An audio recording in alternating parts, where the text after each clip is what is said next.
Chris, just give us a sense of the excitement amongst the team ahead of going to Romania and what your expectations are for your week over there and your 3 games. Yeah, really excited. Excited for a number of reasons. Of course, European football, which is fantastic. Excited because we've not had a game since June. We're champing at the bit to get back out there. So, yeah, really excited. The flavour of Champions League football, albeit a tough one against Bayern last year. Fantastic. We feel we can make an impact in the group that we're going out to. It'll be tough, but yeah, really excited, and it's good to get the squad together and go away and play games. And your experience in the competition so far already must stand you in good stead? Yeah, I mean, probably won't face a bigger challenge than Bayern. They had 2 times champions of the toughest league in European football when we faced them. So I think the learning experience from that was huge. And yeah, of course, you know, especially the kind of crowds we played in front of, the quality player, international calibre that we played against. You know, we just want more of that, and we'll get that in Romania with the opposition we're going to face, definitely. How good do you expect the opposition to be? Swansea up first? Yeah, so Swansea, they won their league, defeated only twice in the course of the domestic season. And then we play Kharkiv, the Ukrainian team, unbeaten the last year, and then Cluj, who again unbeaten with a huge amount of goals for. I think they conceded 7 goals the whole season. So the majority of their team plays for the Romanian national team. They've got a big following. I think there was about 9,000 fans at their last international home game. So it's going to be tough, especially in the heat in Romania, as Scots don't do that well in warm places. But no, we're ready for it, and we're looking forward to it, definitely. Is there expectations of getting through, or is it about just progressing? No, as a group, we want to get through. Yeah, it's our expectations. It's a challenge to the players. Of course, it's a tough ask. With the Romanian team, Cluj, we know they're a top team. A lot of international players. With Kharkiv in Ukraine, their domestic record's fantastic, but we don't know the calibre of the league. They've not got a huge amount of international players that play for them, so we're not quite sure, you know, what they're going to be like. And Swansea are a good team, so but we know we want to get to the next stage of the competition. That's certainly been the challenge set to the players. And Joelle, you've been away with Scotland. Nice to be back. And how was your experience? Maybe slightly disappointing in terms of the game time, but how good was the experience of the tournament? The experience was incredible. We certainly went there again. We really never went there with expectations. We were going there to take each game as it came.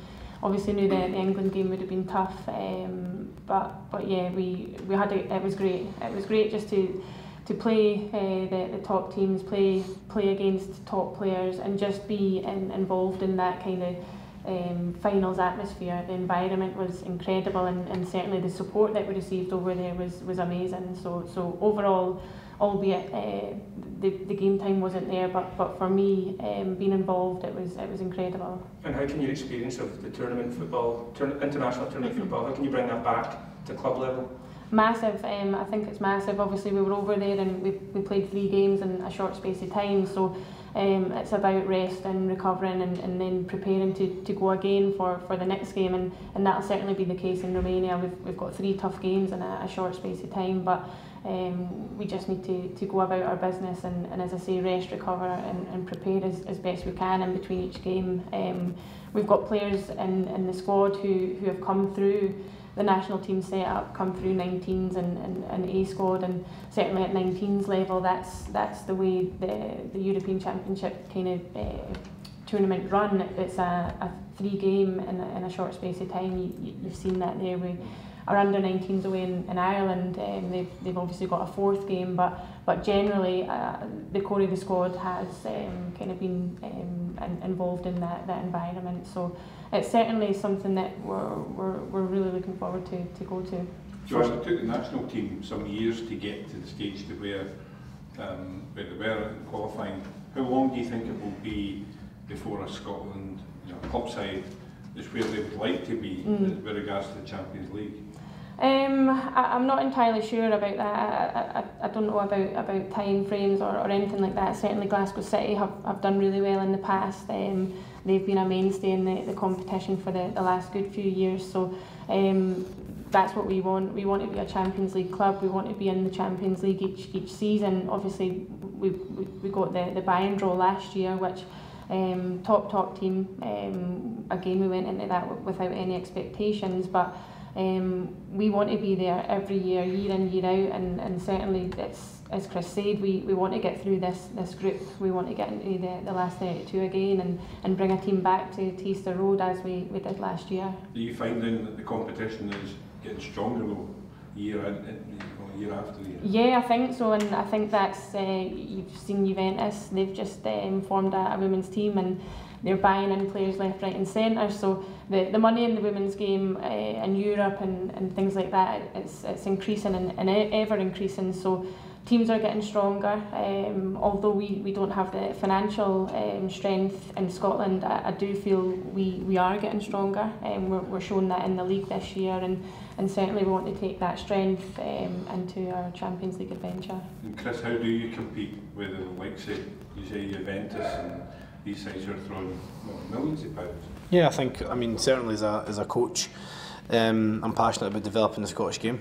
I want to give as many young players at the club in the area in the city an opportunity to play for Hibs if they're good enough, but then to go and compete on the international level at Champions League. And I think we've done that. I think 70% of the current first team have came through the club's academy, whether it's been through development squad or actually right through the age groups. So you know, Joelle's new role within the club is working with the academy during the day, so she can hopefully add and build to that. But certainly from my own point of view, it's about making sure we do the best with what we have, and if we get some money, if that side of things grows in the country or with the club, then fine, but not to overlook what we have, you know, in our own academy. First of all, it's a big priority for both of us at the club. It's a huge gulf, isn't it? Absolutely. I mean, if you look at the Euros, or in fact we'll take Bayern Munich last year, you know, every single player's full-time, on a full-time salary, all probably provided with club cars and club accommodation, and Bayern Munich are a massive football club though, and that same gulf, if it was the men's team at Hibs playing Bayern Munich,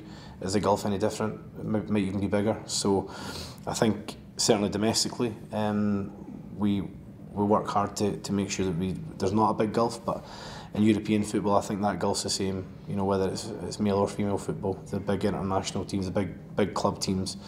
You know, that if you look at the English Premiership, the gap between the bottom teams and the top teams financially is huge. So yeah, it's a big gulf, but we try not to get caught up in that, and we look at how we can focus on ourselves to get there and close it. What can you do to try and, on the training park and things like that, to try and bridge the gap between teams who are full-time professionals and, you know, the likes of yourselves? Yeah, well, if we take Joelle as an example, she's one of a number of players at the club who gains additional support. So we have some players who are part of the national academy, and we have other players who are supported as a national team player through the Institute of Sport.